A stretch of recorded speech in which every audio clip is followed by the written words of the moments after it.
éprouvé des problèmes, j'ai été au chômage assez longtemps. J'ai commencé à éprouver des problèmes financiers et puis j'arrivais plus à assumer les trucs de la vie, quoi.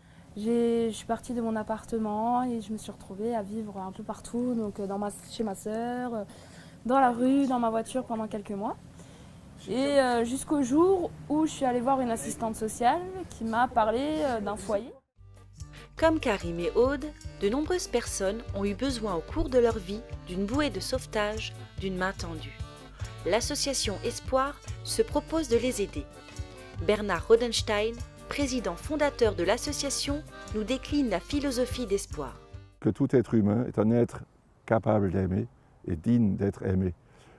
Quand on a intégré ça, on ne peut plus rencontrer une personne en difficulté comme on le ferait avec indifférence. On rencontre un vrai frère, une vraie sœur en humanité. Et la philosophie d'Espoir, c'est de décliner concrètement cette rencontre fraternelle. Pas seulement bonjour, au revoir, c'est je t'ouvre ma porte. Et si j'ouvre ma porte, c'est pas pour te mettre à la rue le lendemain, c'est pour être avec toi aussi longtemps que tu auras besoin de nous, d'Espoir, parce que tu es devenu un des nôtres. En humanité, nous sommes égaux. L'association Espoir est à l'origine de nombreuses structures d'aide aux personnes. Une offre diversifiée d'hébergement a été mise en place. Nous avons d'abord une bonne part d'hébergement qui est proposée aux personnes qui en ont le besoin. Il s'agit là des centres d'hébergement et de réinsertion sociale d'une part, également de l'accueil d'urgence, une ferme communautaire, la ferme de la Klausmat. Nous avons également une maison relais qui permet à des personnes qui ont quitté les CHRS et qui ne sont pas totalement autonomes de pouvoir passer un temps avec une présence relativement importante encore avant de pouvoir prendre leur autonomie complète. L'absence d'emploi, le manque de travail sont discriminants pour l'insertion de personnes en difficulté dans notre société.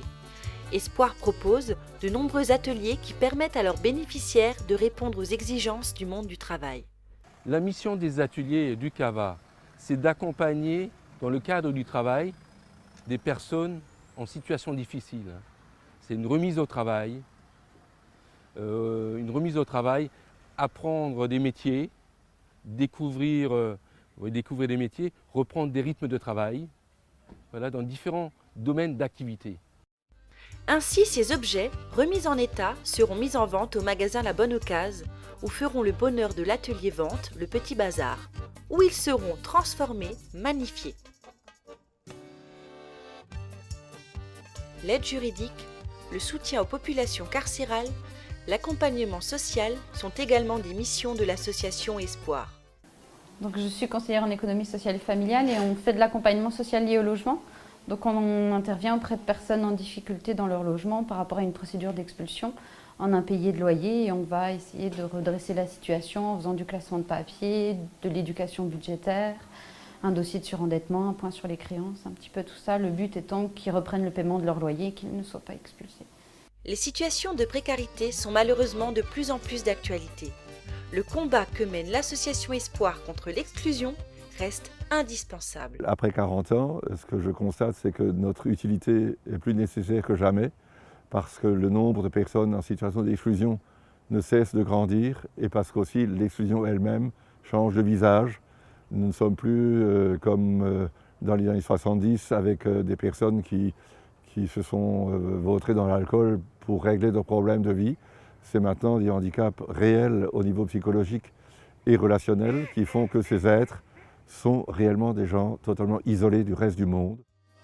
Ce qui soude cette grande famille qu'est Espoir, c'est la volonté d'œuvrer pour plus de justice et de fraternité entre les hommes.